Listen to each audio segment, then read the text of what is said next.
ለኔ ኢትዮጵያዊነት ኮመን ፌት ነው፣ የጋራ እጣ ፈንታ ነው። እንደ ግለሰብ ሳይሆን እንደ ህዝብ የምንደርስበትን ማንኛውም ትልሞቻችን ልናሳካ የምንችለው በዚህ ግራንድ ማንነት ውስጥ እንደሆነ ነው የማምነው። ኢትዮጵያዊነት ሲባል ብሔራዊ ጥቅም፣ የግለሰብ ጥቅም፣ የቤተሰብ ጥቅም፣ የማህበረሰብ ጥቅም፣ ከዚያ ደግሞ አልፎ ብሔራዊ ጥቅም። ብሔራዊ ጥቅም ልክ እንደ ግለሰብ ጥቅም ጧት ከፍለን ወዲያው የምናገኘው ላይሆን ይችላል። እኛ ከፍለን ልጆቻችን የሚያገኙት ሊሆን ይችላል።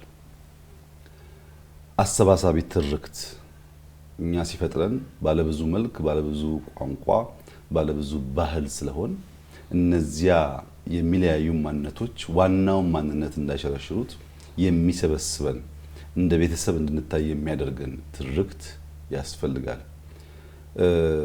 ከዚያም ባሻገር ያ ብሔራዊ ጥቅም ያልነውን ነገር ሊያሳካ ሊያበለጽግ የሚችል ትውልድ መስራት ይጠይቃል።